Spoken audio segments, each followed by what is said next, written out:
The radical, fundamental principles of freedom, rational self-interest, and individual rights. This is the Yaron Brook Show.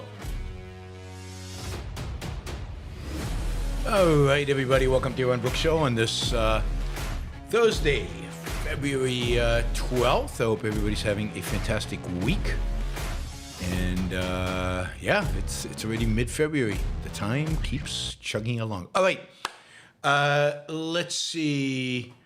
Yeah, as I said, shows all through the rest of the month, pretty much every day, including Saturday and Sunday this coming weekend. I will put out notices in terms of topics.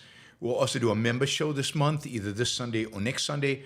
I'll let you know what the topic will be, essay of Ayn Rand or something else that we'll cover in that show. Suggestions are welcome. If you'd like me to do an essay, if you like the essay shows, those of you who are members, and I will be gifting some memberships today, maybe. If you're nice, I'll gift some memberships. And so we will do a members-only show. So again, if you're interested in, if you're a member and you like the essay shows, then let me know. All right. I'll also remind you of the UK event, February 28th, 4 hours on capitalism, plus dinner afterwards. A great time to hang out, small group, £300. You can find information on it, yaronbrookshow.com. Just scroll down to the event sections and you will find the link to the Everlink, Everbright webpage. I know last time I did an event in London, it was hard to register and it was cumbersome. I think this time should be pretty straightforward. It's all through Everbright. I think it works fine. Somebody's already registered. We just took it live yesterday. So I also put the link in the chat. If you're in Europe, come on over to London. Lots of things to do in London. Lots of fun to be had in London. And God, so many song requests. What's up? All right. I mean, I'll take it. You know, nice source of revenue. I'm backed up on the reviews. I'll have to catch up on all these reviews. But thank you, Lincoln, for another $100 for a song. Yeah, we haven't even started the show, and we've already basically made our first hour target. So thank you, guys. I really, really appreciate that. And keep it coming. Keep it coming. Let's keep going. Blow away the numbers. We'll make it a great February. Let's make February a great month again. Actually, last February, Super Chat was really, really good for some reason. You know, I follow this monthly. Oh, wait, let's jump in. News. ICE. Holman, who is, what is he technically? What is his actual designation? He's the border czar.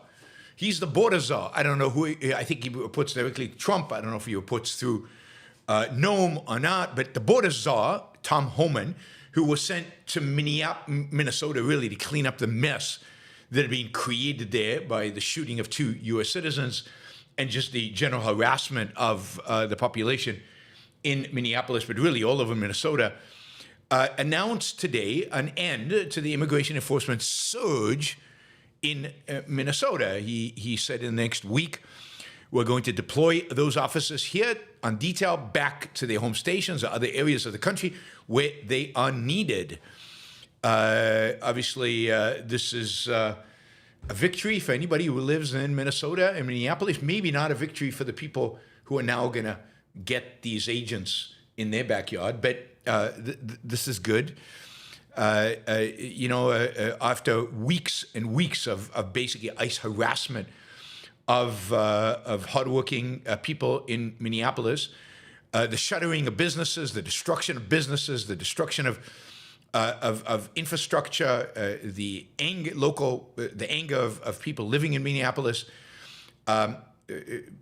You know how many arrests ICE made of immigrants committing fraud against the U.S. government?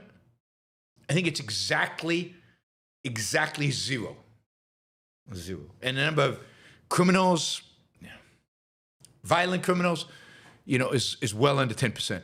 The rest are just hardworking people living in Minnesota. Yes, they don't have their docs. For that, they turned Minneapolis upside down. They disrupted lives. They upended neighborhoods, and they literally destroyed the lives of two people and their families. So, they are, it seems, leaving. Now, Holman said that, one of the reasons we're leaving is Minneapolis has now decided to cooperate. Law enforcement is now cooperating with us, and they're handing over all the criminals that they arrest who are illegals. All evidence suggests that was going on before ICE showed up. The Minnesota has not changed its operations one bit.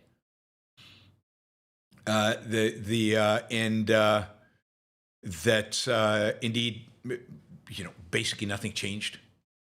Nothing's changed. Remember Gregory Bovino, who was the public face of the whole immigration enforcement in Minneapolis, was basically removed from Minneapolis after the second killing. And yesterday, there was a Senate Homeland Security Committee hearing on the whole immigration actions in Minnesota, and with the ICE acting director and the head of the Border Protection Commissioner, the Customs and Border Protection Commissioner. Now, I don't know, did they report to the czar? Or, we in America have czars now. You know what czars are? Czars. That sounds pretty funny. But czars are dictators. Russian dictators of all places. We've imported the term czar from Russia.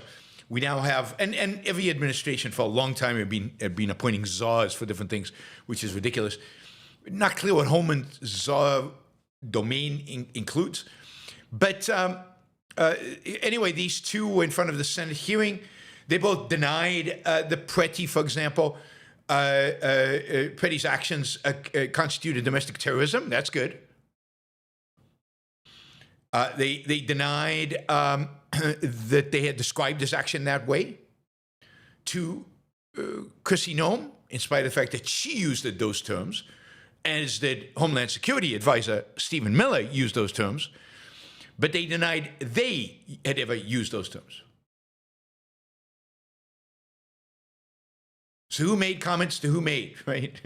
Did these guys didn't want to comment on what Noem and Miller said? Well, somebody has to take responsibility. I mean, this is an administration where there's a buck, but it never stops anyway. It just gets shuffled around. I mean, Bovino is the only one who suffered anything from the disaster that was the deployment of ICE to Minneapolis. I mean, a lot of heads should have rolled. A lot of heads should have rolled.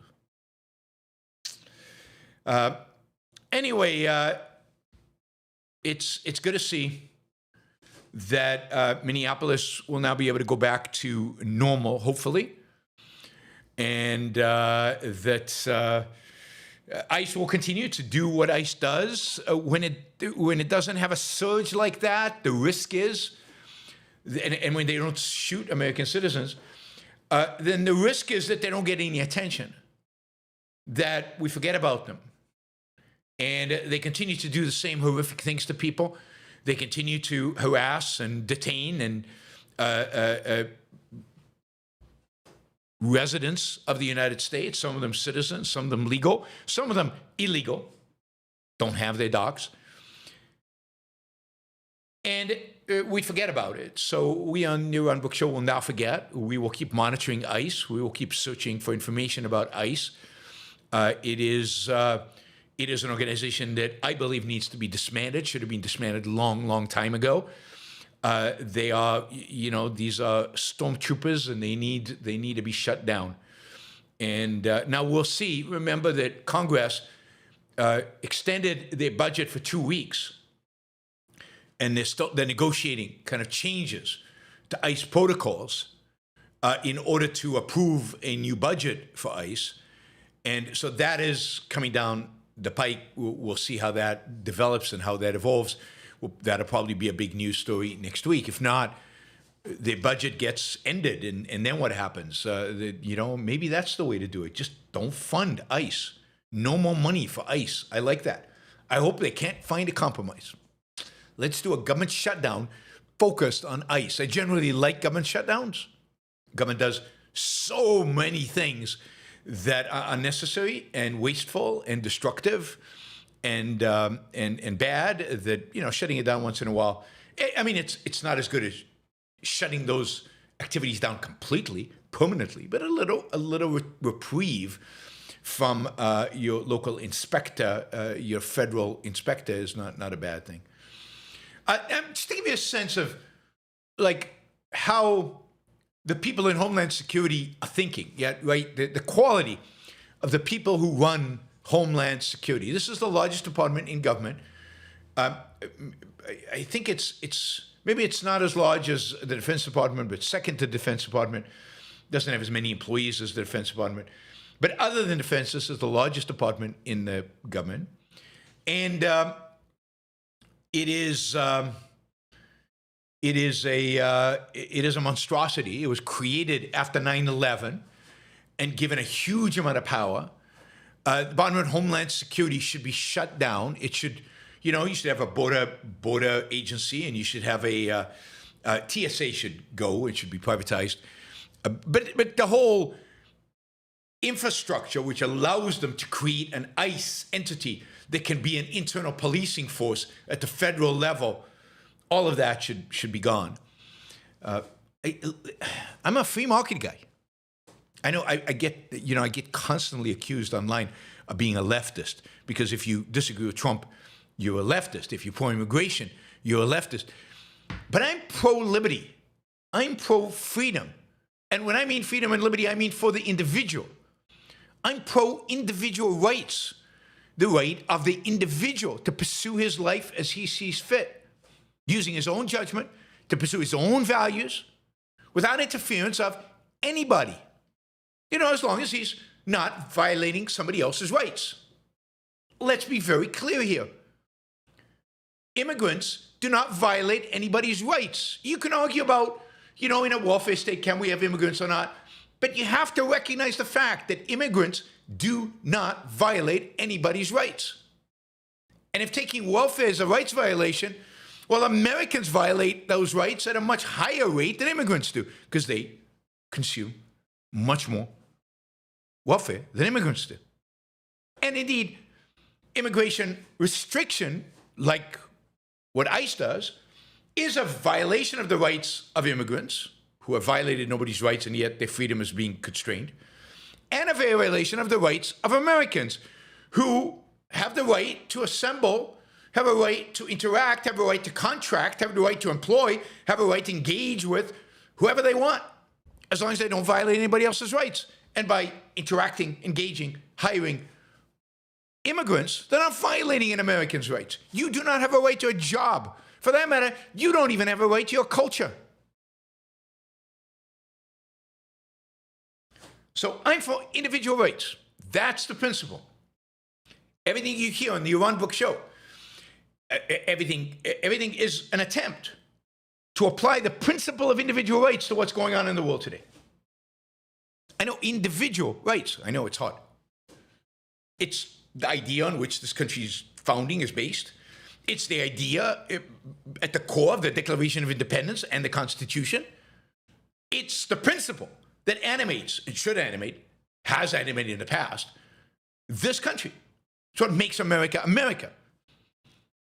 And all the crazy anti-immigration out there, all the pro-Trump intervention in our lives, in the economy and everything else, are anti-American. They're anti the founding, they're anti the Declaration, because they're fundamentally anti-individual rights.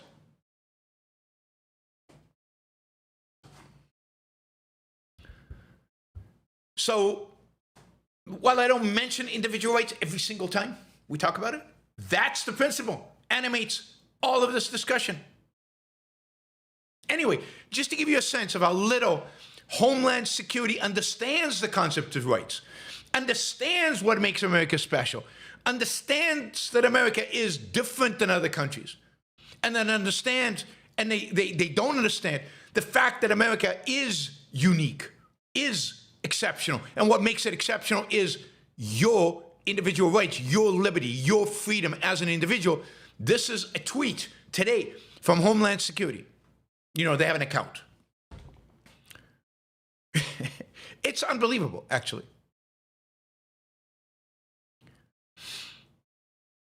Here is a list of Latin American countries where law enforcement demand proof of identity under reasonable suspicion or during investigation, whatever the hell that means. I added whatever the hell. And they list Argentina, Bolivia, Brazil, Chile, Colombia, Costa Rica, Cuba, Dominican Republic, Ecuador, El Salvador, Guatemala, Haiti, Honduras, Mexico, Nicaragua, Panama, Paraguay, Peru, Uruguay, and Venezuela. I'm surprised. They have Cuba in there. They have Cuba. In Cuba, it's okay for law enforcement to demand proof of identity. Wow. Now I'm reassured. And then they say, here is a list of countries where leftists, I guess like me, want this routine practice to end. The United States. I mean, is there a way to express the anger, frustration, horror of a statement like this? Please send this tweet to all those people out there that you know personally who think this administration is the greatest ever, and ask them if this is what they think America is. It should become like Cuba and Nicaragua, you know, and Venezuela. That's the standard.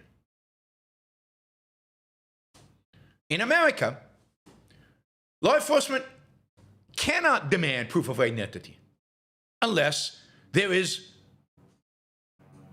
you know, a real reason for it.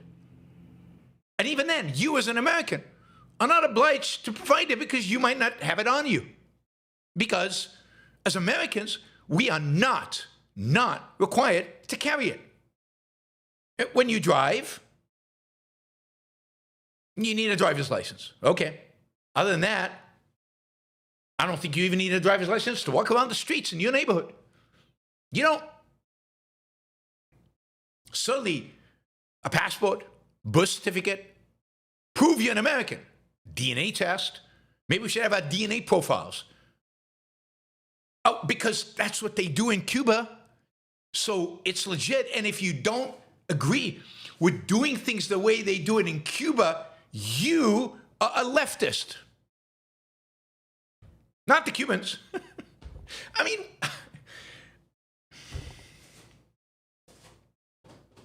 I don't know.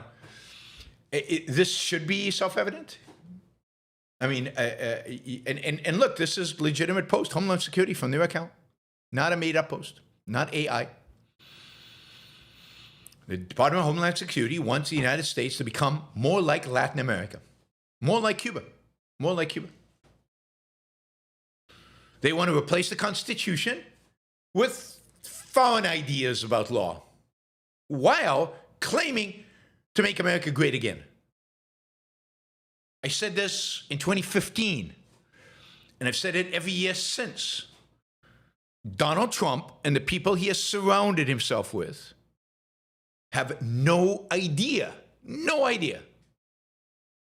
what America is, what America represents, what America is about, what the American spirit is.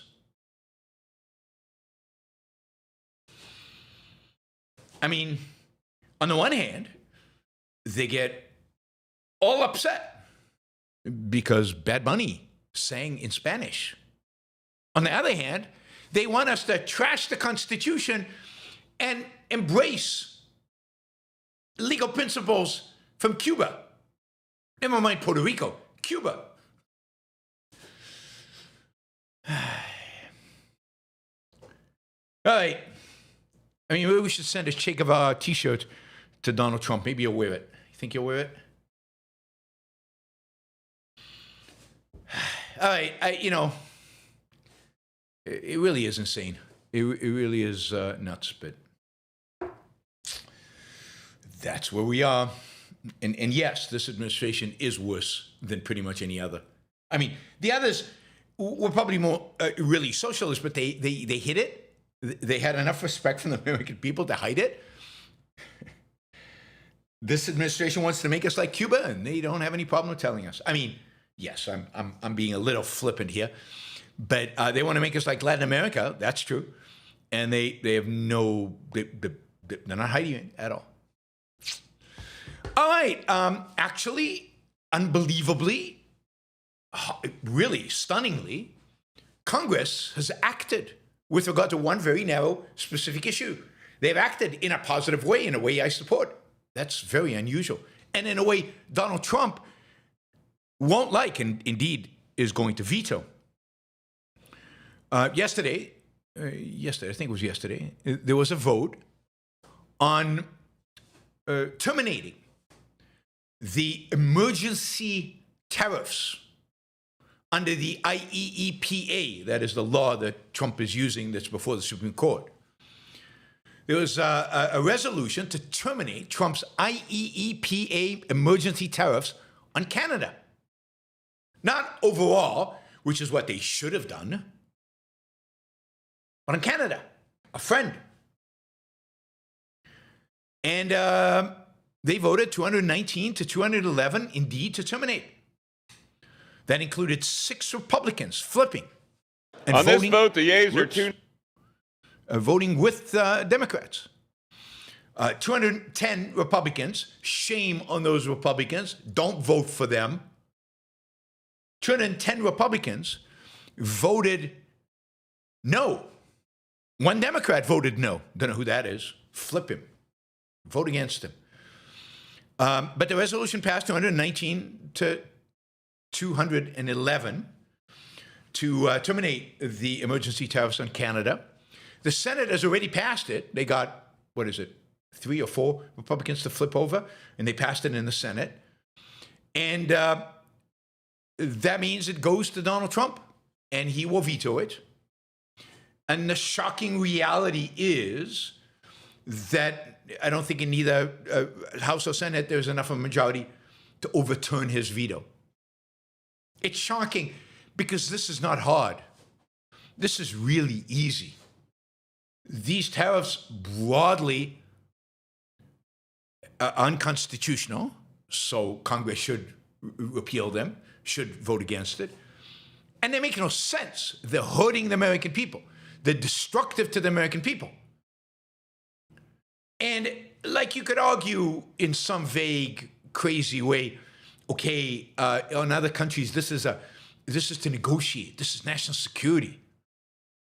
There's no emergency or national security issue with Canada. In spite of the Trump administration claim, fentanyl does not come from Canada.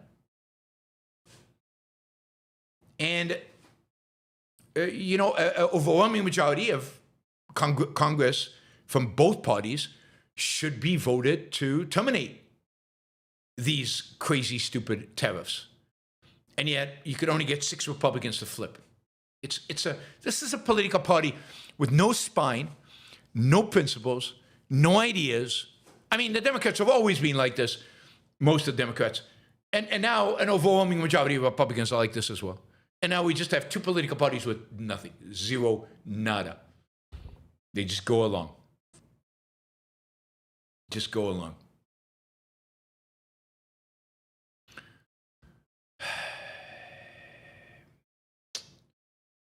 All right, also on tariffs, the CBO, the Congressional Budget Office, this is a supposedly nonpartisan, budgeting.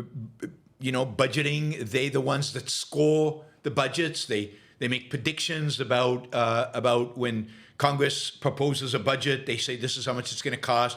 This is going to be the deficit. This is its long-term consequences on the economy. This is what the CBO does. Not particularly good at it, but they try. They're as good as economists can do in a mixed economy about these kind of projections. Anyway, the CBO says that President Trump's tariffs passed on to the U.S. economy almost entirely, 95%, which is consistent with that study I told you about where it was 96%, both through, U.S. importers, the companies, and then the consumers together pay 95% of all the tariffs. They also came to the conclusion that tariffs affect 61% of U.S. imports. And generally, overall, in terms of their impact, will reduce investment in the United States, reduce employment, lower efficiency, and lower the level of GDP. That is, not that it would go down, but it would be lower than otherwise. Lower than otherwise. So, shockingly, even the government's own economists, the one working for the politicians, acknowledge the destructive nature of Trump's tariffs. Trump and his, and his congressional and other, cronies don't care. They'll still push for them, even though reduces investment, reduces employment, reduces efficiency, and reduces GDP. It's okay. They still have strategic purpose. And all it is a tax increase on Americans. We pay it. Oh, and they'll bring back manufacturing. Why is manufacturing employment down 83,000 jobs last year? I guess jobs are not coming back. I mean, I don't know who would have expected it. I wonder if there was anybody out there who said tariffs won't bring back manufacturing. Indeed, I wonder if there's somebody out there who has said, maybe for the last 15 years, manufacturing jobs are not coming back to the United States. I don't know. Maybe somebody said that. Hint, I did. But many others did as well, not just me.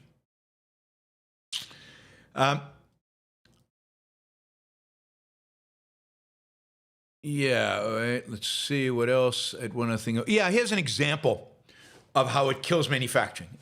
It not just doesn't bring manufacturing back, it destroys manufacturing. So this is a company called Piera. Some of you might know it. It was founded.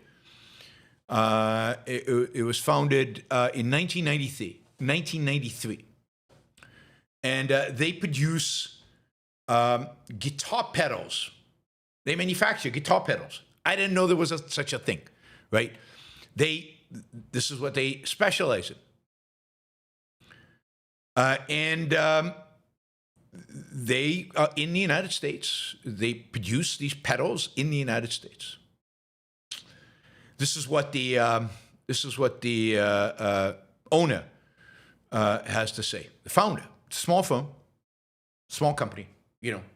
It's not going to lobby to get exclusion from pedals, but you say from tariffs. But you say, wait a minute, they produce the pedals here, so why are there any tariffs? This is the big secret of tariffs. He says, I really don't know how long I can keep going with this, especially with what's going on in this world and making less profit every year. It just doesn't seem worth it anymore. He says, every part we get is going to cost 50% more due to tariffs. We pay the tariffs, and then the consumer pays the tariffs. China's not paying the tariffs. They never have. He says, it's always been a problem with parts. In 2025, the tariffs were changing every month. There were certain times where we had to say, don't ship us switches, or don't ship us any prints of tone. These are overdrives, I guess, because the tariffs are too high right now.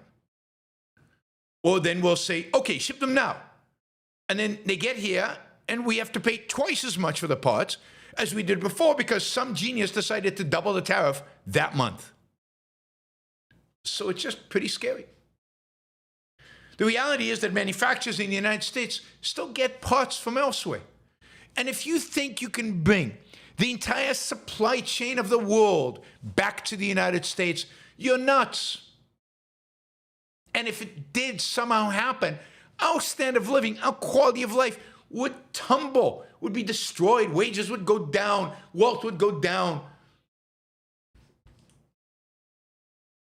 There's a reason why China makes some of these things. It's because you can't make a profit making them here in the United States. And if you did, you'd have to pay people nothing. And nobody's willing to pay for nothing, to work for nothing in the United States. I mean, very low wages.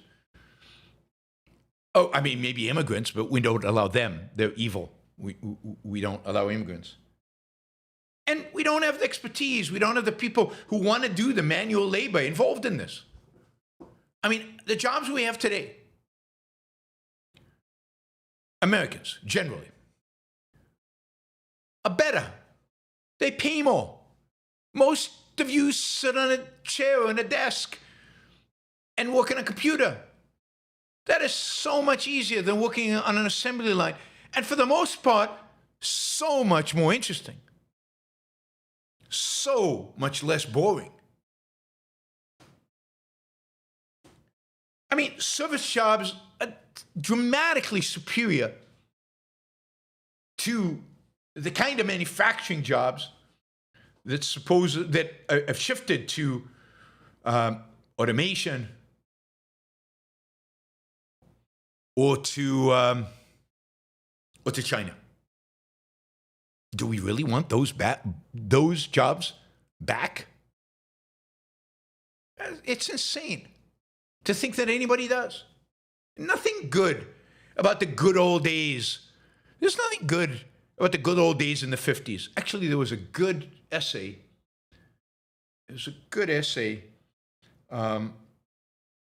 By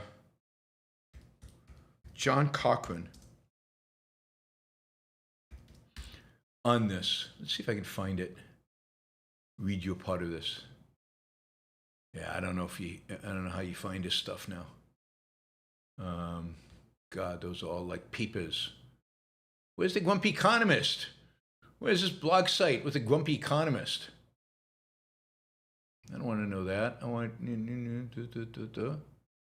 blog. Maybe that's it. Substack. Oh, he's got a Substack. That's right.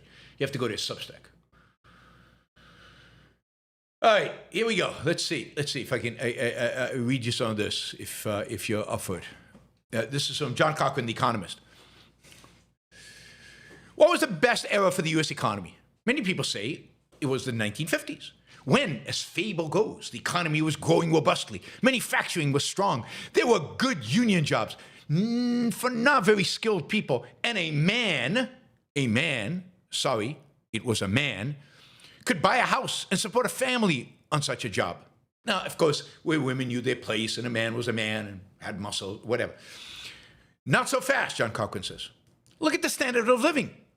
Real gross domestic product per capita, which is also national income per capita, sat below 19,000 in 1955. In 2025, it approached 69,500.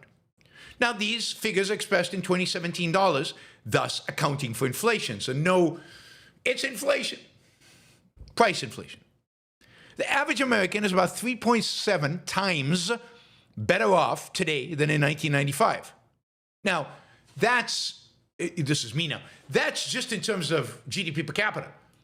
In terms of actual being better off, in terms of the better technology, instead of in the sense that what we have available, the ability to stream like this, we're like 20 times better off. It's not even close. It's not even competitive. He says, yes, GDP grew faster in the 1950s. Real GDP per capita grew 28% from 1949 to 1959, and only 18% from 2009 to 2019. Slowing growth is a major economic problem today. Yes, we've talked about that. But be that as may, we eat levels, not growth rates. We might not be getting even better off as fast as we were then, but we are still 3.7 times better off, and much, much more. He says, how about jobs? In August 2025, 163 million people were employed in the United States. In August 2025, 163 million people were employed. In August 1955, 63 million. In other words, over the last, 70 years, America's created 100 million jobs. 100 million jobs. This growth occurred even as manufacturing employment shrunk and machines took over. people found better and better paying jobs. Most in services. Has an evangelist for union jobs of the 1950s considered how dirty, dangerous, and mind-numbing it was to work on an assembly line? Isn't being a desk drone, a nurse, a bank employee, or any of 100 middle-level service jobs a lot nicer, in addition to better paid? In 2025, the unemployment rate was a fraction, the fraction of workers looking for a job stood at 4%. That's about the same as it was in the 1950s.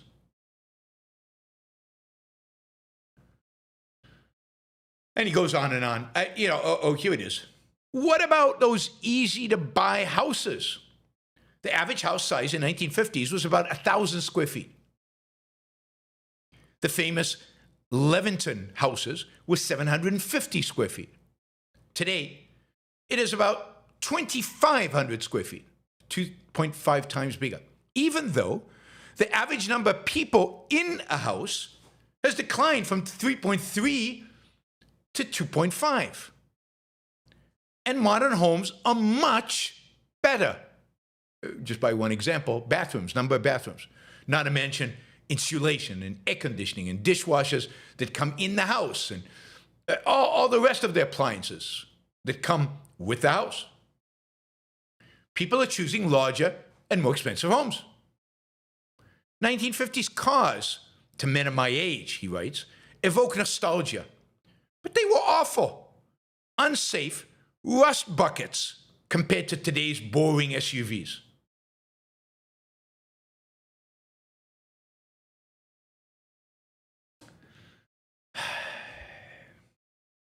So, he goes on and on and on, and all good stuff. And he acknowledges some things were better in the 1950s, like public schools and state universities were probably better. And, out-of-wedlock births were lower. And public infrastructure has gotten old and decrepit and hasn't been maintained well or hasn't been refurbished the way it should be. There's a bunch of things that indeed have gotten worse.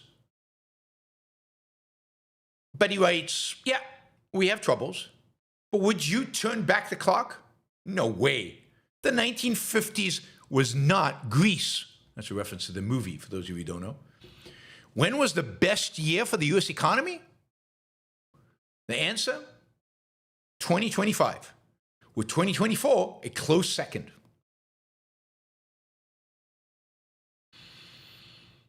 So, yeah, it's ridiculous. It's absolutely ridiculous. Now, absolutely, certain parts of the culture have deteriorated, certainly since the 19th century. But others have improved dramatically.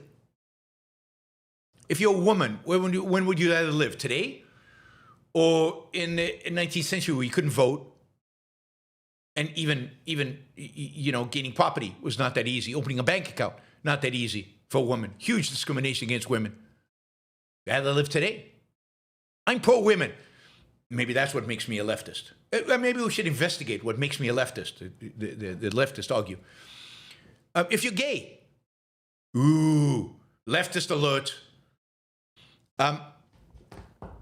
Your life is so much better today. You don't have to hide in the closet, risk public ostracizing you, maybe even going to jail in some states. Life is so much better on so many different dimensions. Yeah, there are few that it's worse. And that's what we need to combat. And certainly our political culture is a lot worse. But let's keep it in proportion. Economically, there's just no competition.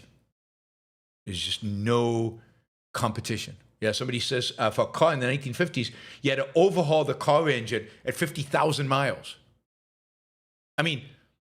You can, I have a Lexus SUV. You can drive a Lexus SUV for easily 300,000 miles. And no major issue would be my guess. I've driven other cars close to 200,000 miles. No major issue. Nothing. So, yeah. How did we get to nostalgia? I don't know, but thank you, John Cochrane, for... I mean, he's one of my favorite people out there in terms of economists. He does a good job. He mostly stands up for the right causes. Good guy. You can follow him, John Cochrane. He's got a good Substack. All right, what else is going on? Well, Congress is passed. Another thing the House has done. I don't think this will pass the Senate. We'll see. But the House has passed what's called the SAVE Act, which Republicans are characterizing as a basic voter ID bill. I mean, this is an idea that seems reasonable, absolutely reasonable, that when you go to vote, you should have an ID that shows that the name you claim to be associating with, that your name is actually your name. So you want a legit ID with your picture on it that shows that it's you. Now, almost all Americans have driver's licenses because they drive, and it's pretty much become the standard ID in the country. It's how we fly. We use our driver's licenses. We use it everywhere. And you would think that when you went to vote, all you'd have to do is show a driver's license, right? And then they would match it to their records of whether you are a registered, authentic, legal voter, whether you can actually vote. But no, Republicans wouldn't make it that easy. Not at all. Not at all. This basic voter ID bill does not mean a driver's license. Indeed, a driver's license doesn't count.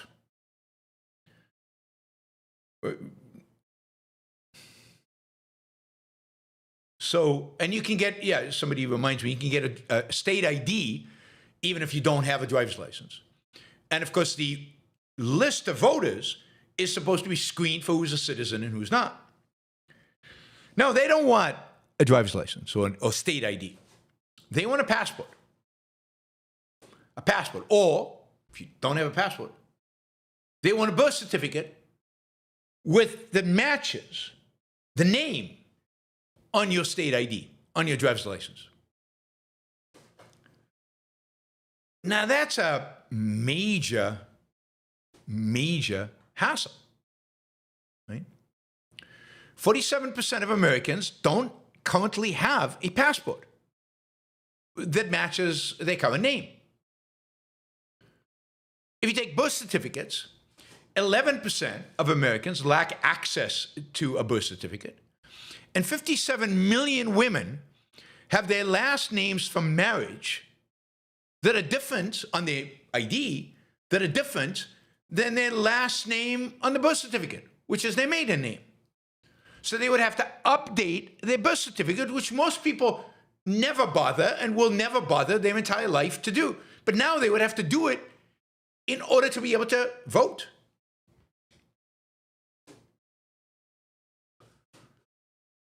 And if you've applied for a passport or try to get a new updated birth certificate from your home state, you know that it's not an easy process.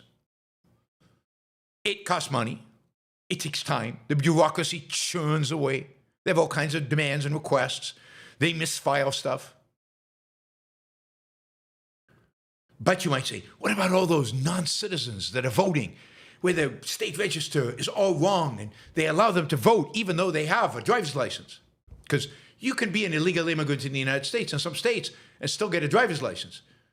So what about those people? Well, they shouldn't be in the registry. But what if they are?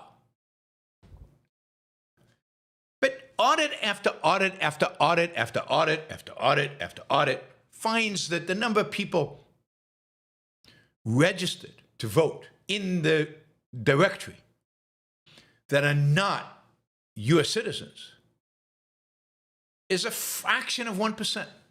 1 in 2,500.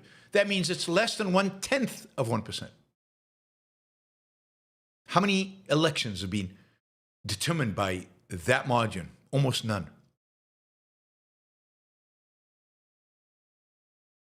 I mean, states like Texas, Georgia, Ohio, Michigan, Utah, Kansas have done their own audits. And non-citizens range from 1 in 6,000 to 1 in 2 million of their registered voters. And even then, those illegals didn't vote. They didn't want to take the risk.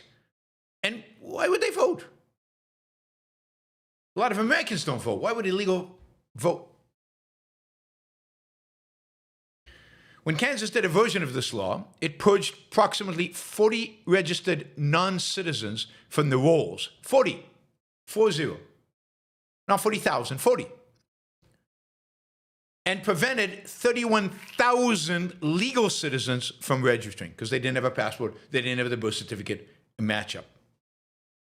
775 legal citizens stopped by every one non-citizen. What's the cost benefit on that one? It's insane. The whole thing is insane. I mean, I'm fine with voters, some kind of voter ID. I think it's a little insane that you can come up and just state your name and then go vote. So show a voter ID and that's it. Show a driver's license, some kind of ID, and that's it. And they would get a lot of Democrats voting for that. That's not that controversial. And the funny thing is that a lot of Republican voters are going to face not being able to vote because a lot of Republican voters, don't have passports. They're not the kind of people who travel. And a lot of Republicans, women, are married. The single women are all Democrats. So Republican women are married, have their husband's last name. I think that's part of being a Republican. You have to take the husband's last name. If you kept your own last name, you must be a Democrat. I think that's one of the left-right splits. So this is likely to affect Republicans more than Democrats. But that would require Republicans to actually think and actually process information and actually make considerations like that and actually plan through that, and I don't think they're capable. They certainly do not show any signs that they're capable. Anyway, this bill has passed the House. We will see what happens we will see what happens when this bill reaches the Senate. It will go, I assume, nowhere. Ooh, John says, didn't Yaron vote for Trump? No, I did not. Never. In 2016, I did not vote.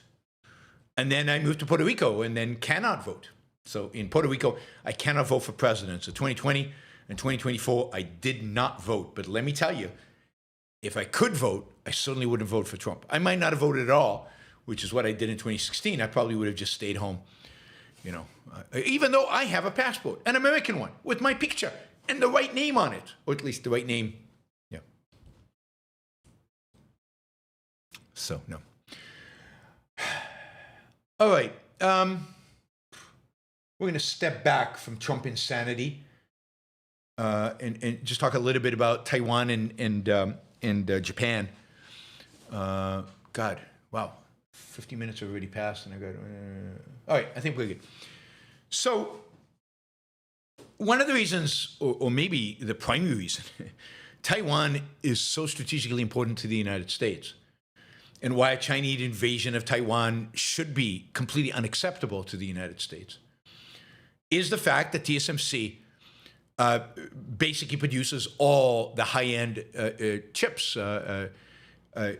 Microprocessors in the world today, and it is essential for national security, for the economy of the United States, to have access to the chips made by TSMC, and those foundries are all in Taiwan.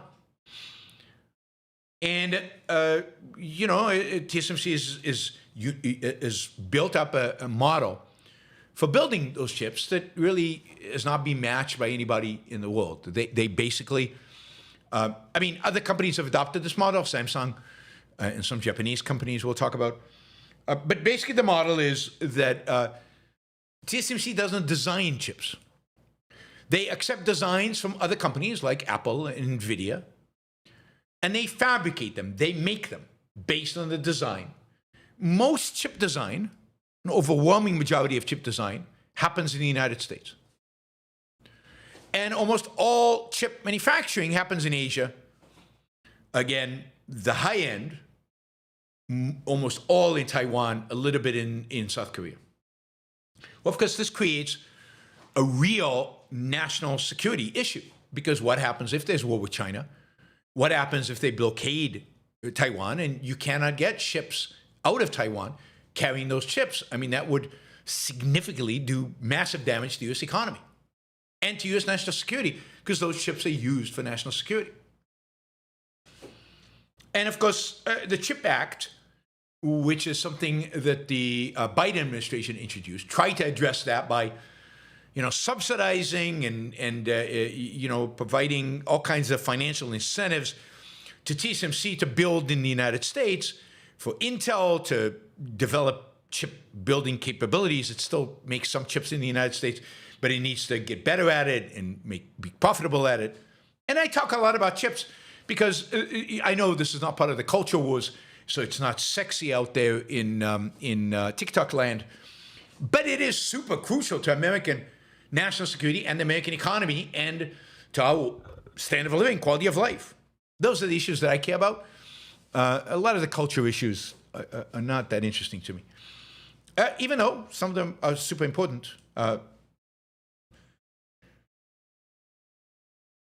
So the CHIP Act tried to bring manufacturing. Problem is, the United States just, there's a big plant supposedly building in Ohio, and there's a plant in Arizona that TSMC built.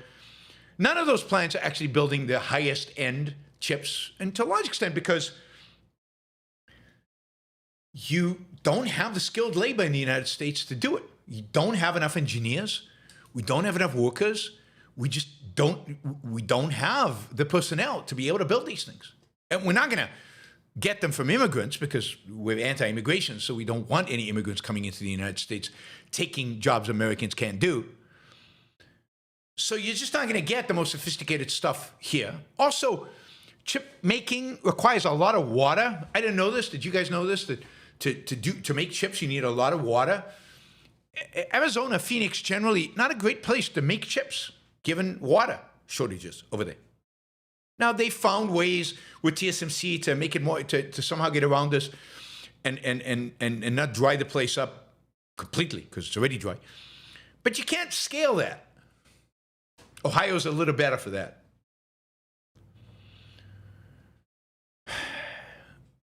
And, Trump is, again, taking a position, 10% interest in Intel, and again, is trying to encourage TSMC to build more plants in the United States and all this stuff, but where the employees going to come from, how are you going to actually, you can't build them in the U.S. It's just not going to happen. It's not going to happen. We're not going to have large-scale chip production in the U.S., and you're not going to get the top technology. But on the other hand, we need to diversify. We, like the free world, needs to diversify its sources of chips away from China. And this is where really Japan comes in, and certainly this Japanese government is certainly on top of this. And there are a number of areas now in Japan. These areas that can get, the nice thing about Japan is they have nuclear power, and they've got a lot of nuclear power plants they've shut down, but they can recommission them.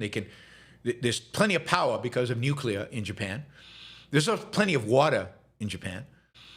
And there are a number of regions now, a couple of regions really, that are basically developing the technology and the capabilities of competing with TSMC.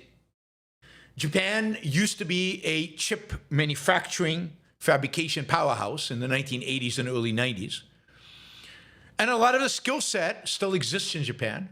Indeed, Japan to this day is vital for the production of chips. They basically, the elements that go into chip production from, all kinds of semiconductor materials that are very difficult to produce. The coating on the wafer, things like that, all come from Japan to Taiwan. So they have a big chunk of the semiconductor supply chain already in Japan. What they need now is the fab. They have engineers. They are actively recruiting engineers in Silicon Valley to come to Japan primarily Japanese who left Japan and went to work in Silicon Valley. They're trying to get them back. America's not very hospitable right now to foreigners, so it's a great opportunity to get them to come back. And Japan is building up a significant fab industry, an industry to be able to make the most advanced chips in the world to compete with, and really to provide diversification from TSMC. One of the differences, the Japanese model is that they won't do the mass production TSMC does. TSMC, will build, chips for an Apple iPhone, which is going to sell 100 million copies. You need 100 million of the chips. TSMC can do it. What the Japanese are specializing in is the kind of chips that AI startups need. Specialized chips. Chips that you want a relatively small batch of. And can take a long time at TSMC to go from getting the plan all the way to the chip production. I think it's 150 days.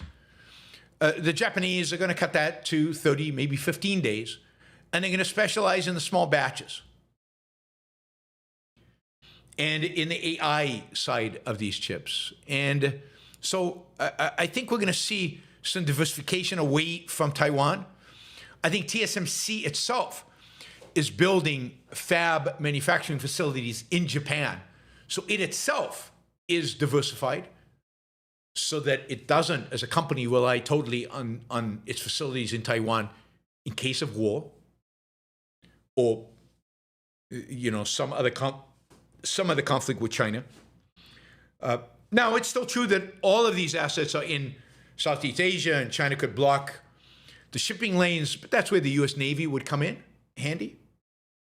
So a lot of people are calling Japan now the second Taiwan. It used to be Japan was the technology hub, at least in chips. It moved to Taiwan. Now Japan is trying to compete with Taiwan. We'll see how this evolves. But they're attracting a significant number of people from Silicon Valley to Tokyo. Not Tokyo, it's outside Tokyo. It's in one center is in the north, the other is for the south. These are centers that are going to be producing chips and important. One other point I wanted to make about Taiwan, I just found interesting.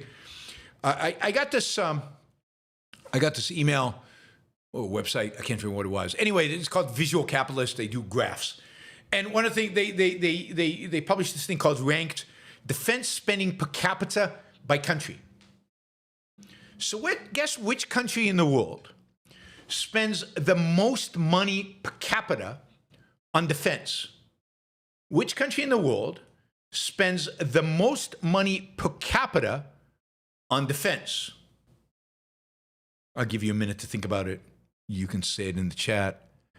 But it really, looking at this, it's super interesting to see this, and a little scary in terms of countries that maybe don't spend enough money on per capita on defense. Russia, no way. Ukraine, no way close. And no way, even with the war. Now, these are 2024 numbers. Even with the war, it's no way even close to, it's not even in the top 10. Let's see if Russia's in the top 20. It's number 15. Ukraine, not even in the top 24. Oh, no, sorry.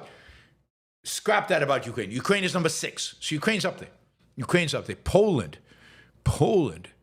Poland is not in the top 12. Yeah, Poland is number 16. So just below Russia on a per capita basis. This is all per capita. China? Oh, God, you know how many people live in China? China? Where is China? I don't know where China is. Let me just see. It's not in the top 12. It's not even close to the top 12 on a per capita. Just think about how many people live in China. It's not going to be India either, because think of how many people live in India. So where is China's number 27? 27 on per capita. USA is actually number 2. USA is number 2. Yeah, I mean, by far, it really isn't even close. And by a big gap with the United States being number 2 is Israel. Israel spends about $5,000 per capita on national defense. The United States is number 2, spends about just under $3,000 per capita on defense. Number 3, surprisingly, well, maybe not surprisingly given where they are in the world, is Singapore, which spends $2,500 per capita, $15 billion on defense, right? Singapore is at is right located at a crucial shipping route. It's near the Straits of Malacca, or one of the straits that connect South Asia to East Asia, that connect to the Pacific, and it's crucial. Saudi Arabia, of all countries, Saudi Arabia spends $80 billion, double what Israel spends on military, but of course has a much larger population, so it spends 2,386. But think about it. Saudi Arabia is spending double what Israel is on national defense. I mean, that should scare the Israelis. And then it's Norway, number 5. Norway is the top European country in terms of per capita spending. Ukraine, Denmark, Kuwait, Netherlands, Australia, Finland, United Kingdom. Number 13 is Sweden, 14 Germany, 15 Russia, 16 Poland, 17 France, 18 South Korea, 19 Canada, $742 per person on national defense. What country is missing from that list? What country would you think would spend a lot of money per capita on national defense? Needs to spend a lot of money on national defense? I'll give you a minute to think about one country that I didn't list that should be spending a lot. I mentioned UK, that's number 12. Taiwan. I was stunned by these numbers. Like, Taiwan is number 20. It spends $708 per capita on national defense. Germany spends more. Israel, we already said, is number 1. So Taiwan, number 20. Taiwan spends $16 billion a year on national defense, which is insane.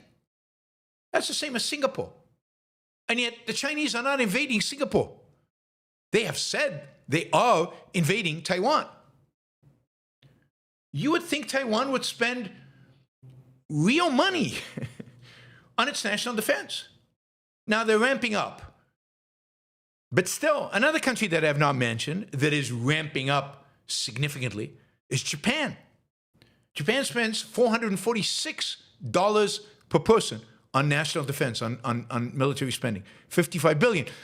But it's $55 billion versus Taiwan's 16. If Taiwan wants to protect itself against China, let's see how much China spends on the military.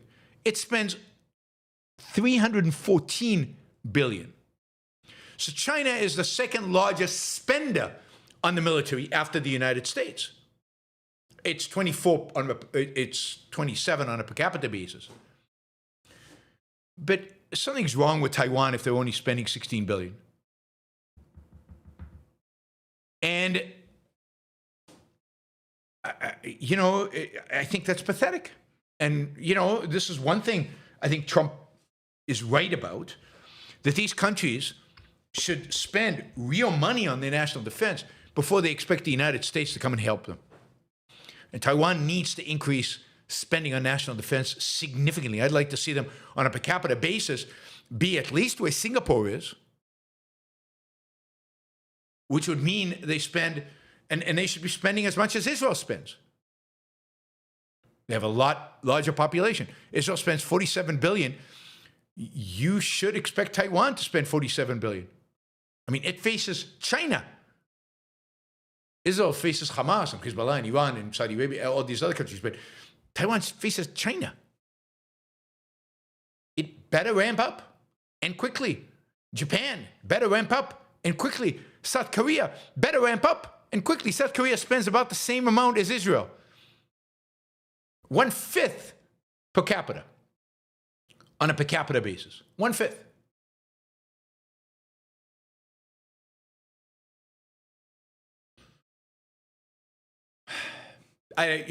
These countries need to wake up. Wake up, because that spending level will only encourage the bad guys. All right, what do we have? Okay, we can do this quickly. Okay, Iran. We'll keep monitoring Iran. The U.S. keeps building up resources around Iran. Trump met yesterday with Netanyahu, and they came out of the meeting and basically said the United States wants to follow the path of negotiations. Trump wants a deal. Netanyahu doesn't think he's going to get a good deal, but Trump definitely wants to pursue a deal. Trump also said he's sending a second aircraft carrier group to the Middle East. God, that's going to take at least a couple of weeks to get there. So that is not going to happen. I am actually, for the first time ever, you will hear me say this. Yeah, this is pretty shocking. I am now for a delayed strike on Iran. I do not want a strike on Iran to happen in the next week. As of next Thursday, I'm okay. But until next Thursday, I'm all in, going to oppose an Iranian strike. Not that anybody listens to me. And that's because my wife just flew to Israel. Her mother passed away, and she flew over to be with her family. And I don't want her to be there when Iran retaliates against Israel. So once she's come back, once she's back in Puerto Rico, go for it, guys. That's good. But anyway, back to the point is, I don't know what Trump's doing. He's negotiating. The art of the deal. The deal so far have not looked very good, not looked positive, but the deals he's gotten for anybody else. But he will, he will continue to pursue them. And the carrier group, if he's serious about it, it's at least 2 weeks. They're not ready to deploy yet. There's enough assets in the Middle East right now by the United States to destroy Iran many times over. There's enough assets in the Middle East right now to protect most of the Middle East against Iranians' incompetent army and military. There's no air force. All there is are ballistic missiles. There's so many anti-missile batteries there. You would think this would be it. But Trump is delaying. In the meantime, Iran just celebrated the anniversary of the 1979 revolution. And the UN Secretary General congratulated the Islamic Republic of Iran on the anniversary, without mentioning the fact that they just killed 40,000 of their own people. Not a word. This is the UN. The deadliest two-day massacre in Iranian history, and maybe in the last 70 years, of their own people, where the government just slaughtered them. And the UN congratulated the administration, the regime, on achieving. I mean, in addition, just as a UN, the UN always is so good at this. The Islamic regime in Iran has just been elected as vice chairman of the UN's Commission for Social Development. The priority themes of the commission are promoting democracy, gender equality, and ensuring tolerance and nonviolence. Can you think of a regime less qualified to be on such a commission than the Iranian one? Maybe the Afghan. They compete on who's more against gender equality and nonviolence. A regime that just killed who knows how many, but by some measures, close to 40,000 of their own people. In addition, the regime has invited influencers from TikTok and YouTube and everywhere else to come to Iran to help celebrate the anniversary of the Islamic Revolution, particularly from the UK and from Europe. And many have gone. And you can find online all these influencers reporting from the midst of Iran about the wonders of the Islamic Revolution and the wonders of Iran today and how beautiful and amazing and how happy the people really are. And no mention of the slaughter of 40,000 Iranians by their own regime just a few days ago. I mean, the BBC News at 6 from Iran, basically reported on, it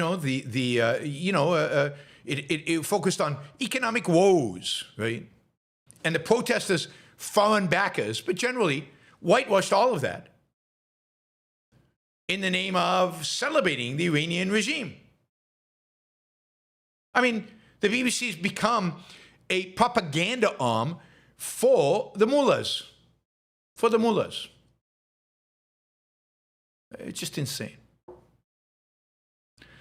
Now, I don't know what's going to happen. The challenge I think everybody has is what happens if you kill Khamenei, who replaces him. You would think the U.S. is negotiating with the alternative opposition regime, opposition figures. You'd think that they'd have some kind of solution for that. Israel can probably destroy this regime, but it can't replace it. That would require kind of the U.S. heft. But I don't know if the U.S. is willing to do what's necessary. And I don't know what Israel does if Trump signs a bad deal with Iran. Netanyahu has said that Israel reserves the right to attack Iran even under those conditions. But will he? I do not know. But look, on the good side, on the plus side, the U.S. has deployed a lot of military assets to that region. And it's hard to believe they're just there to flex muscles and not to be used. Indeed, there's a limit to how much you can keep those kind of military assets on high alert, particularly an aircraft carrier group. For how long can they stay out there? Weeks, months, but at some point they have to come home. So at some point, there's either going to be a deal or there's going to be a war. I know which one I'm rooting for. I'm rooting for war. But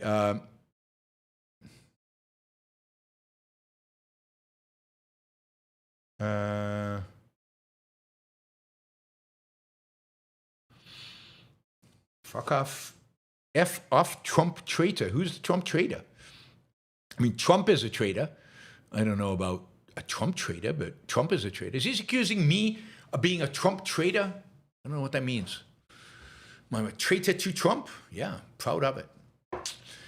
One good thing the United States supposedly has done, although, it has limited impact, according to the Wall Street Journal, Trump administration quietly helped move about 6,000 Starlink satellite terminals into Iran after the regime shut off the internet so that more Iranians could hear Donald Trump say they should go out into the streets because help was on its way. So more people got killed based on the false promise of Donald Trump.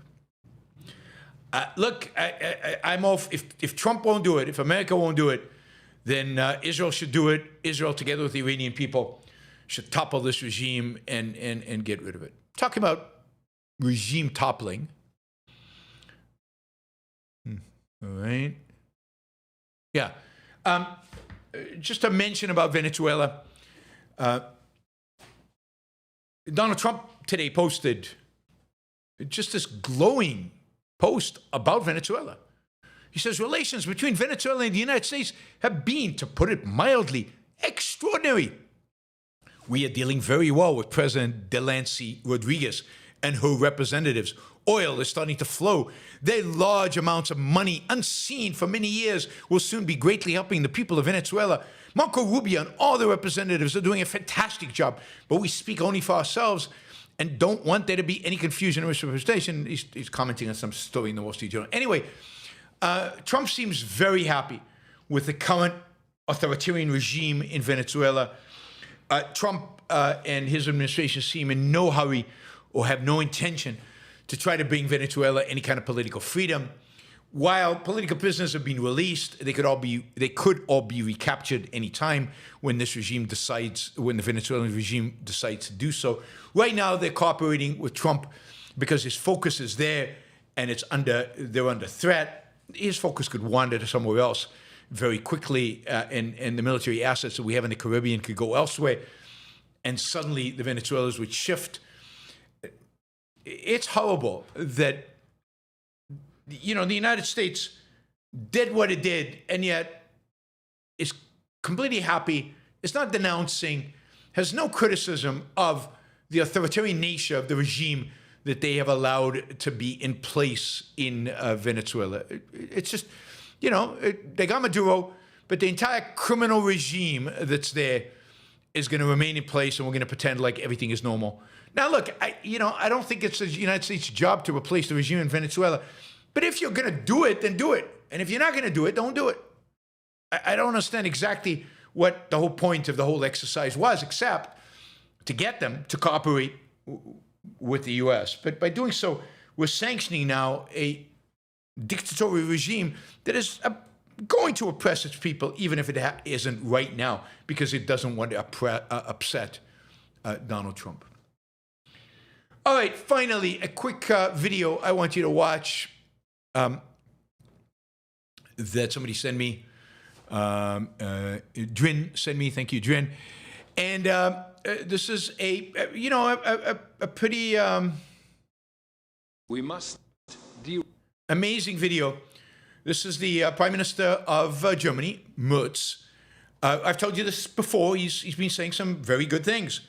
And this is a surprisingly very good thing that he is about to say. And maybe somebody said earlier that the best thing Trump has done maybe is Trump has been very good to Europe because he's woken the Europeans up. He's forced the Europeans to, I don't know, grow up and come from outside of America's shadows and maybe start thinking about how to grow their economy, how to defend themselves, all of this stuff, all this important stuff. And this is Merz about deregulation in the EU. Listen to this. I mean, I would like to hear an American, any American politician say this. We must deregulate every sector.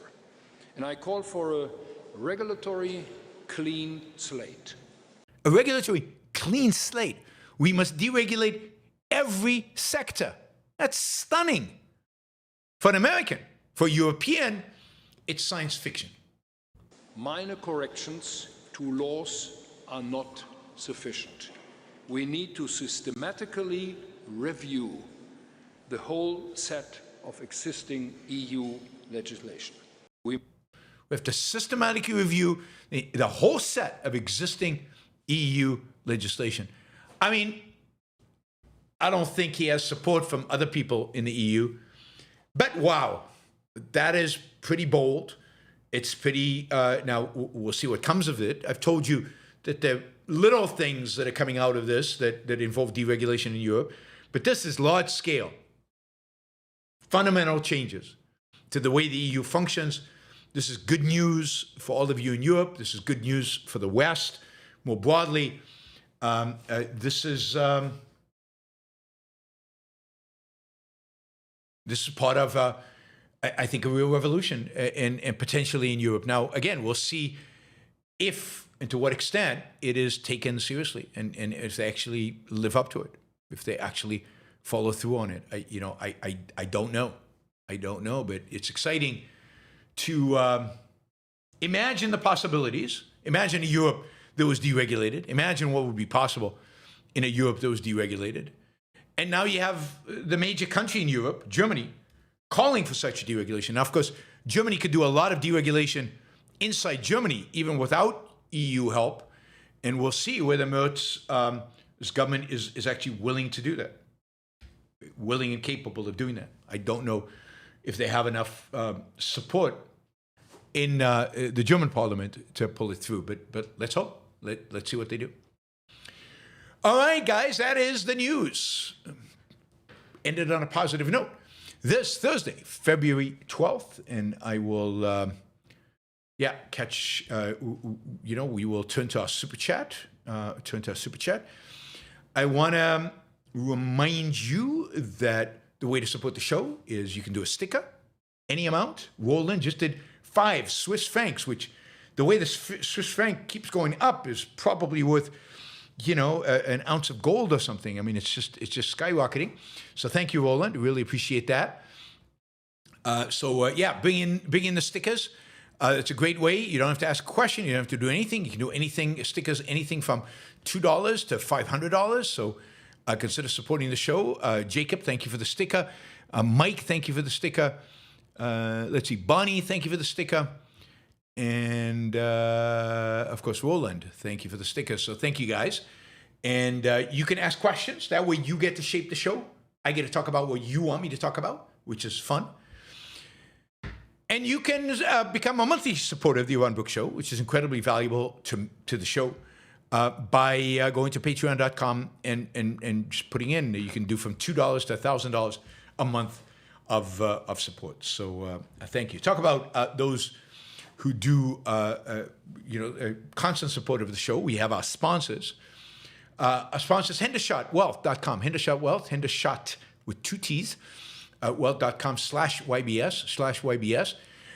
If you're interested in what they have to offer in terms of financial products, particularly in saving on capital gains taxes, check out my interview with Robert Hendershot, which is on my playlists on YouTube, the playlist for sponsors. So check out the sponsor playlist on YouTube, Robert Hendershot.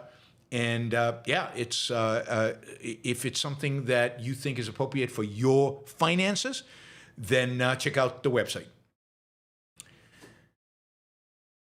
Defendersofcapitalism.com. That is Michael Williams. This is a website dedicated to defending capitalism. It's a program built around that, and it's a program built to we do the program. I work with Michael on doing this for the leadership program of the Rockies. Check it out. Defendersofcapitalism.com. If you want to get involved, sign up on the website. Alex Epstein is the world expert on all things energy, power, electricity, fossil fuels, windmills, and solar panels. You know exactly how reliable they are. He really, if you want to know what's going on in those worlds, then Alex is the guy to follow. alexepstein.substack.com. He's excellent on all those issues, and you'll learn a lot. You will learn a lot from it. And finally, the Iron Institute is encouraging, hoping that you guys will join us. Yeah, Remo, you, and others join us in Porto, Portugal, city in Portugal, northern Portugal, on I think it's the weekend of April 18th for our annual Ayn Rand conference in Europe. If you're under 34, you can apply for a scholarship. If you're over 34, you can get a discount. Discount code YBS 26YBS10, 26YBS10. Anyway, you should come. Great place, great program. I'll have more to say about the program once they update it, which should be, should be soon. Finally, yes, those are all the sponsors. I'll remind you again about Patreon, remind you again about Super Chats, and we will turn to, I want to remind you again about London. I will be in London February 28th doing a seminar on capitalism. Everything you wanted to know about capitalism and were afraid to ask, or didn't know who to ask, or didn't ask, or didn't super chat in the ask in the super chat, you can come. I mean, it's called In Defense of Profit, Why Prosperity Doesn't Need Permission. It will be in central London on Saturday, February 28th from 1 to 5 p.m. We will then go together to dinner somewhere and hang out. So a lot of FaceTime, small group, no more than 15, 10, 12 would be ideal. Sign up on, it's an Everbright website, Everbright, if you do Yaron Brook London, you could probably just find it on Google, but I'm going to post on the chat here the URL of the Everbright website. But also, if you go to yaronbrookshow.com, scroll down to my events, find the event in London, click on tickets, and it'll send you to Everbright. It's £300 per person, small group. This will be a lot of fun. So join us and for this. All right. I think that's all the announcements. We can now go to our super chats. Let's start with $100 super chats. All right. Lincoln, song request, In My Life, specifically the No Doubt version from 2003. All right. I'll do it. Also from Lincoln, last super chat for a while, song request, Hello Heaven. Hello Heaven, Hello by Yungblud. Oy, Yungblud. I don't know what Yungblud is. Anyway, done. We'll do that too. And then Dave, hey Dave, haven't seen you in a while. Dave says, can you review the song Winning by, I thought that was Netflix, but it's not. It's Neffex. I don't know what Neffex is. Never heard of these people. I haven't heard of Yungblud.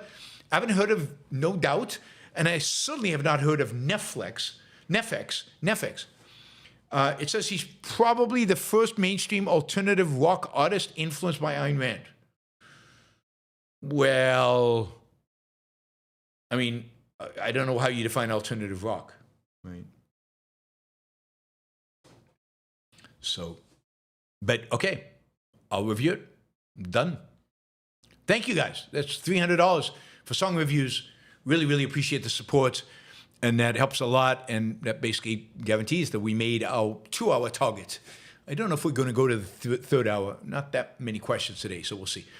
All right, Remo. Remo says, you once said that a show like Mr. Sunshine could never have been made in the West because we're too cynical for that.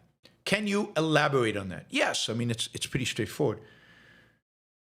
Mr. Sunshine is a show about values.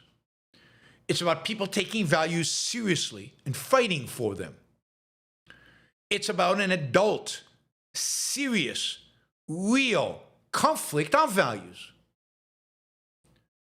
The heroine has a top value, her country, as a patriot. And her second value is her love of the male, of the male lead in the show. The male is not patriotic. This country has not treated him well.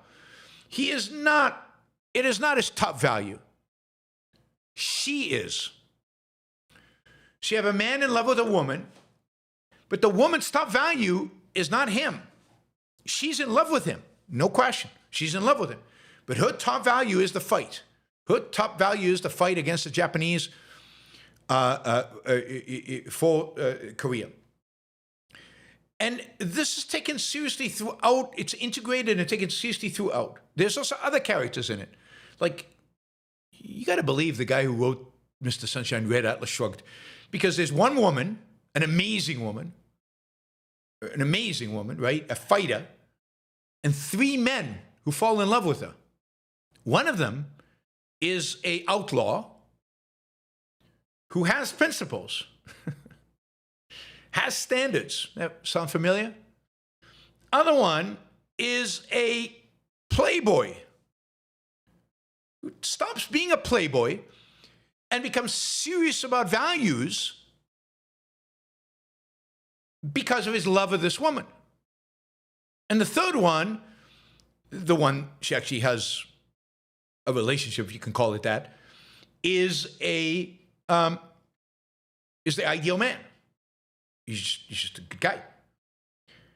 So you've got here, everybody involved is oriented around values, and everybody's involved is oriented around this one woman, even though the other woman who plays a major role here is oriented around values around this and around this other patriotic woman and around the battle she's fighting. And everything is taken seriously. There's no cynicism about the patriotism. There's no cynicism about love. There's no cynical banter around the fact that 3 men are in love with 1 woman. They just pretty much all of them accept it, and they're all friends. In spite of that, you couldn't make a show like that in the U.S. I mean, everything in the U.S., whenever values are mentioned, they're immediately undermined. And if there's a value, it's a kind of a obviously altruistic value. It's not built up as a basically self-interested one. And they can't maintain it.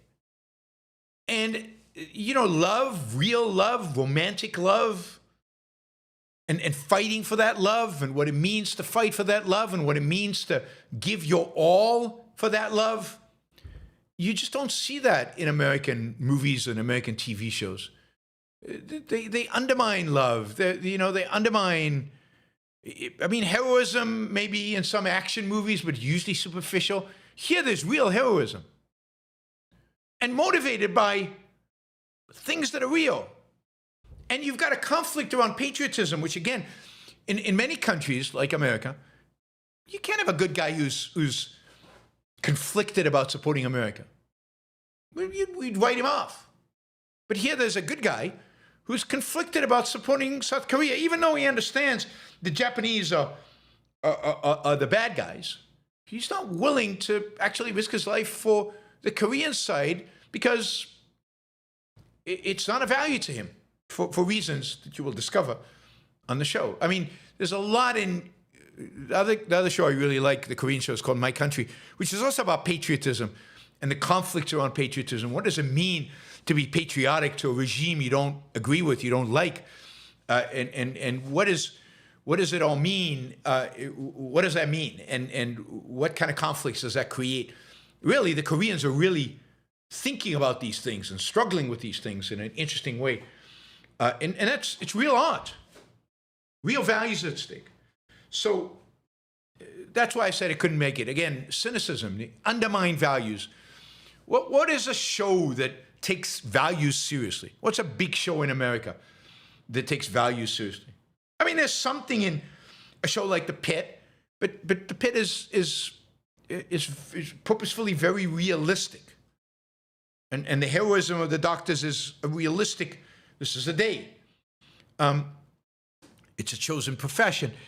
I'm trying to think if there's an action show. If anybody has a non-cynical TV show on American TV that is about people really pursuing values. I mean, think about a show like Succession, which was so successful, or even Previous, or the other successful show on Apple.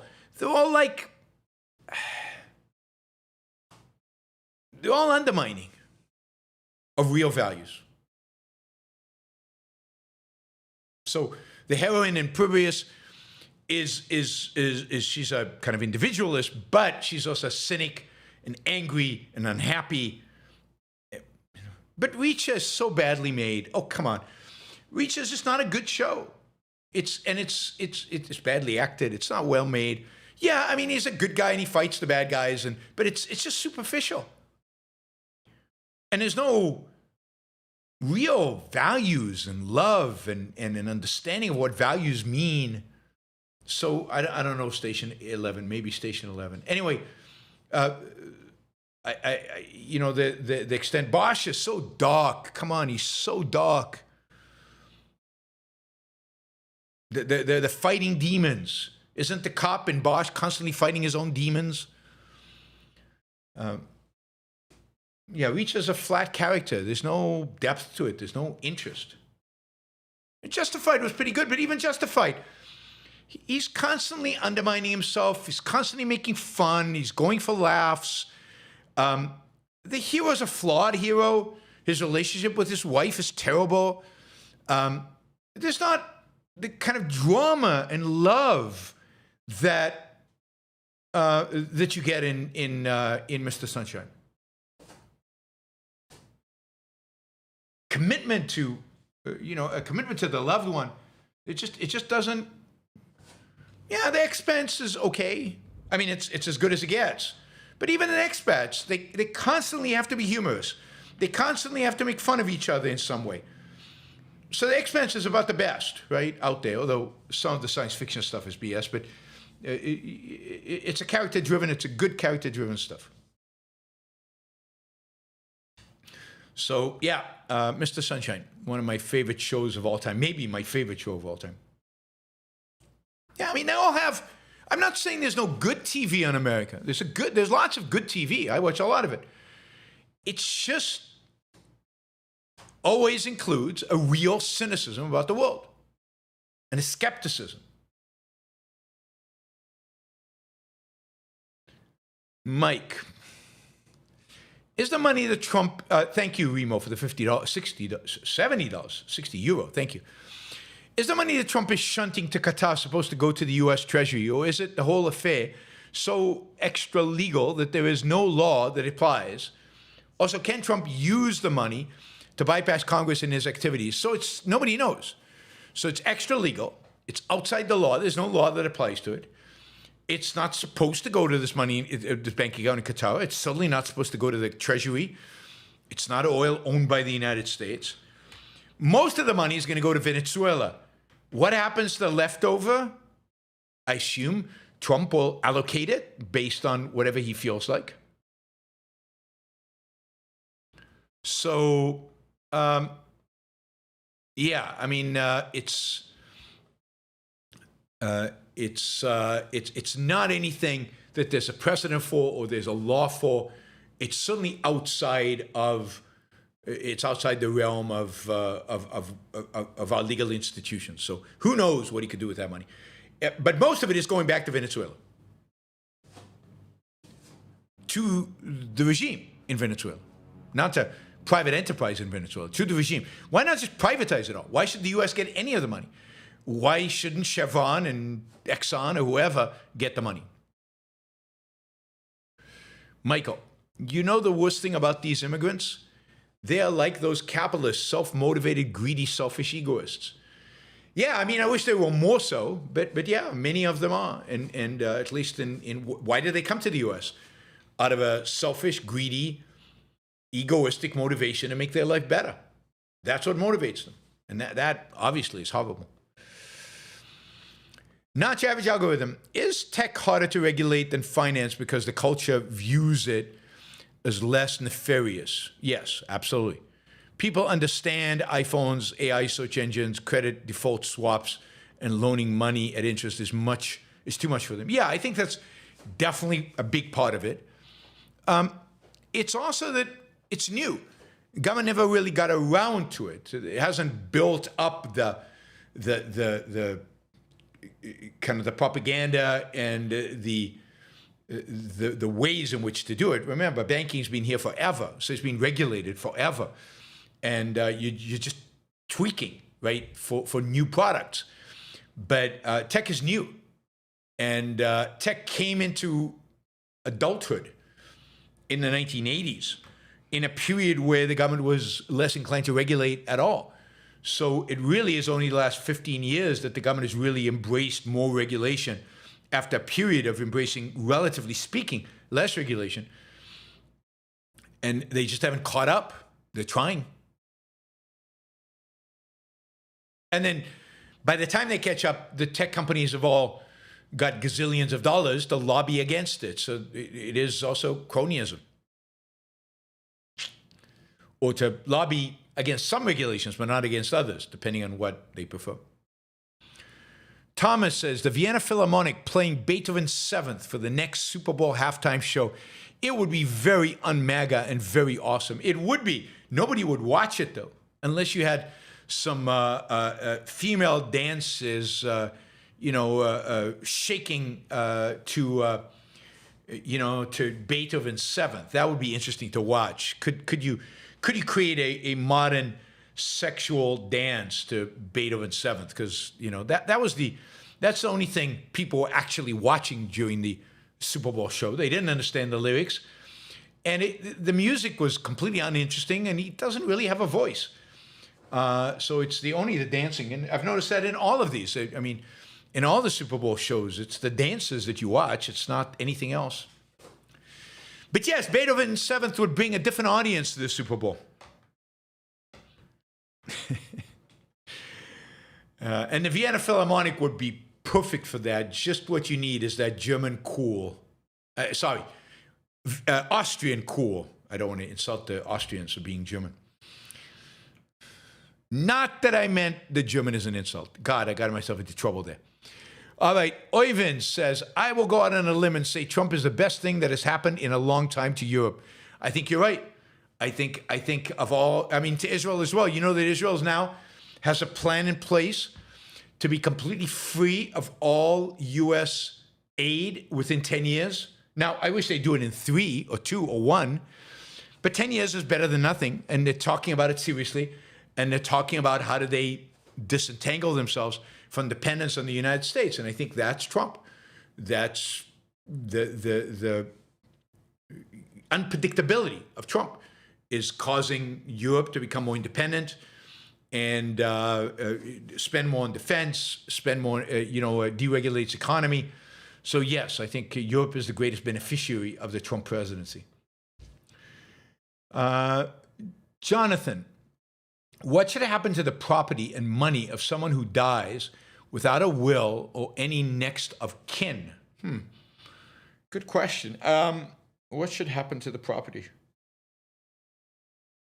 I mean, my guess is that in a rational state, the state would take it, use it to buy defense, and to do the things appropriate for the state to do. So, I think the state would take it. In a state like today, the state would take it and reduce everybody else's taxes. I don't, and if it was actual property, sell that actual property and use the money for that. So I can't think of what the alternative solution is. That's why it's important to have a will. So it's auction it off but for whom? Who gets the money? So if you don't have any next of kin and you don't have a will, I think the state. Not your average algorithm. Will people tolerate selfishness in areas they understand and directly benefit? Celebrities, athletes, tech innovations like SpaceX, rocket ships, and self-driving cars. Yeah, I mean, I think within scope they do. They act that way in their own lives too. They're selfish. They just feel guilty about it. And, if you're an athlete, you can say outrageous things, partially because we don't take you too seriously. You're an athlete after all. But, if you're in certain products, it's okay to make money, but not too much and not for too long. I mean, if SpaceX becomes big and is very profitable, it's not, I don't know how profitable it is, but if it was very profitable, the tide would turn against them. Celebrities, because they're actors, people get, they know the value they get directly from them, and they find it cool that they are celebrities, so they're willing to tolerate their wealth.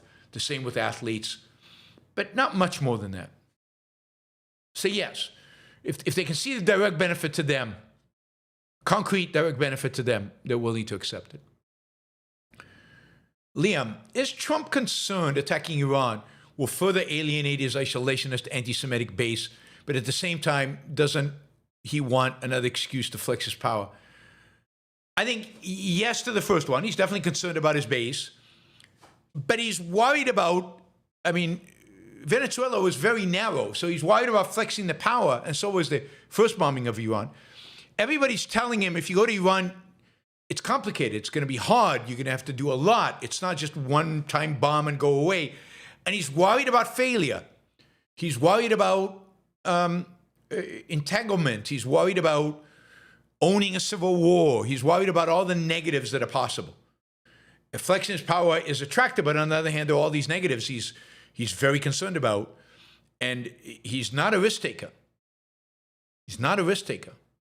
So he wants to make sure he can get some of what he wants through negotiations. But the fact is, negotiations won't get him what he really wants. It certainly won't get what Israel wants. So negotiations could lead to Israel having to attack Iran by itself. And then what will there still be negotiations after that? And what will Trump do to Israel? It's a very sad situation we're in. James, thoughts on Trump withholding federal funding to rename Penn Station Trump Station? I can't imagine the narcissism. It seems middle America thought making a 3-year-old king was the way forward. Yeah, I mean, what do you think I would think about that? I mean, James, I mean, it's like, yeah, it's insane. It's unbelievable narcissism. The Kennedy Center, which he renamed the Trump Kennedy Center, artists withdrew, wouldn't perform in the thing. So now he shut it down for 2 years for renovation, which is going to cost you and me, taxpayers, a huge, well, maybe not me, but you, a huge amount of taxpayer money to renovate the Trump Kennedy Center, all because he had to stick his name on it, and then nobody would want to perform there. So, yeah, you might as well shut it down because nobody will want to perform there. Maybe this is a good chance to privatize it. The guy's a nut, and I have no idea. People still get upset at me when I say he has an economic understanding of a 5-year-old, and he has the mentality, the narcissistic mentality of a 5-year-old. You think a 3-year-old, I think a 5-year-old. But yeah, it's horrible. And it's disgusting. And the fact that people tolerate it and just, yeah, okay. I mean, he does more crazy stuff in one day than any president probably ever has done in a month or a year. I mean, literally crazy, nutty things like that thing you wrote about the Canadian bridge. I mean, it's just insane. Toolbox, have you read Total Boomer Luxury Communism by Russ Greene? Yes. I mean, basically, the ultimate, I think it's the same thing that we're talking about. The ultimate point of that essay, which I've been saying for decades now, is that we have built a system in the United States that it's a massive pyramid scheme that basically penalizes and taxes young people for the sake of boomers. We have made Social Security relatively, lucrative. Medicare is an unbelievably lucrative and program that just throws money at old people. Old people, in that sense, are living the life. They're getting Social Security, they're getting Medicare, so they don't have health insurance costs. And then on top of that, hopefully they saved money. And, none of these are means-based. So even if you're a millionaire or billionaire or whatever, you still get Social Security and Medicare. And who pays the Social Security and Medicare? It's not like somebody saved all the money you put in and now you're pulling money out of it. No. In order to fund your Social Security and your Medicare, or my Medicare and my Social Security, we have to tax young people, take their money and transfer it to old people, who can then retire and go on vacations and, live a pretty good life at the cost of their grandkids, which is morally obscene. Obscene. It is completely insane. But that's the system we built in this country. And that's why you can't reform entitlements, because it's not the poor, screw the poor, it's the middle class that's benefiting primarily. And it's obscene. And yet the middle class dominates, old middle class dominates, and you're not going to vote against it. And even young people feel bad about this because, hey, how can we not help old people? How can we not help our grandparents? Well, why should you? They should have saved for retirement. Now, granted, it was promised to them, so you have to find ways to phase it out. And, in the process, I wouldn't mind means testing it. But at the end of the day, it has to go. It's a corrupt system. So, yes, I read that, and I think he makes a good point. P. Gupta, were tariffs going to replace income tax? No, I talked about this extensively in the show. They cannot replace income tax. It's mathematically impossible for them to replace income tax. Tariffs would have to be something like 150%, 120%, something, well over in the three figures. But if you raise tariffs that much, people stop buying imported goods, and then revenue goes down. So there's just no way mathematically to replace income tax. It's never going to happen. It cannot happen. And it was always understood it couldn't happen, even though Trump was making the statement. But it was an absolute, unequivocal lie, which anybody who knows basic arithmetic could figure out if they just looked at the numbers. Harper Campbell, will healthcare prices decrease substantially as boomers die off? Yeah, demand will come down as boomers die off. Demand will come down slowly. Whether prices go down or up will depend on supply. Supply could come down a lot too. It's hard to tell. So it depends both on demand and supply. Demand definitely will shrink. Also, employment in healthcare will go down because most of the increases in jobs over the last few years have been in healthcare, and yet that's all because baby boomers are retiring and sick. Once they die off, that goes away, and the U.S. economy has, you have to find other jobs for people who used to work in healthcare. Kim, Atlas Society said ICE is a legitimate government agency. Well, if you don't already know what I think of the Atlas Society, I think now you know, because, they're amateurs. They're nobodies. I can't believe Rob Traczynski said that. So I don't know who in Atlas Society said that. Maybe Rob Traczynski said it, but I can't believe he justifies ICE's behavior. He's better than that, and he's written some good stuff on Trump. So I don't know who at the Atlas Society said that. Some people at the Atlas Society are Trump zombies. And they will justify anything he does. So I have no respect for that organization. Zero, zilch, nada. Maybe they do good animation, but that's about it. They have no understanding for the philosophy. Harper Campbell, is industry not regulated to the point where it can no longer keep with the statism and inflation? We can grow faster than they can strangle. I still think we can grow faster than they can strangle. I still think there's enough flexibility. The U.S. economy keeps showing that, keeps doing it. So we still have a lot of flexibility in the economy. I don't know how long it can survive, and growth is slow. But just imagine what would happen if we actually liberated business. But I don't think it's quite at the point where it's impossible.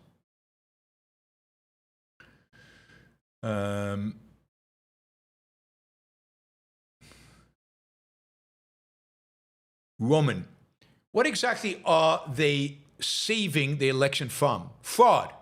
They're saving the election from a bunch of illegals tilting the election away from Trump. Fraud, basically.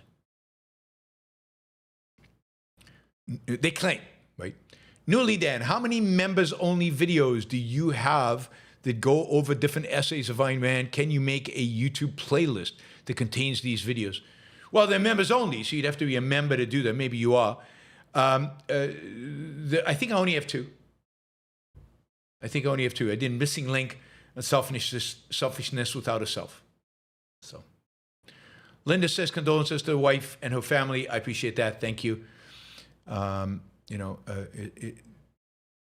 It's one of these things that are inevitable as our parents get older and get into the ages where, it's just a matter of time. All right.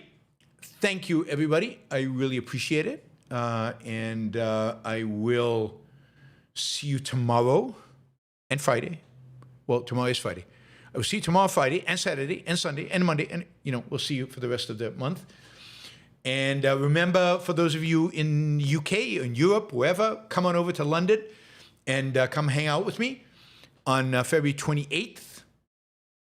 On Sunday, we can go to a museum if you're coming from out of town. All right. See you tomorrow. Bye, everybody.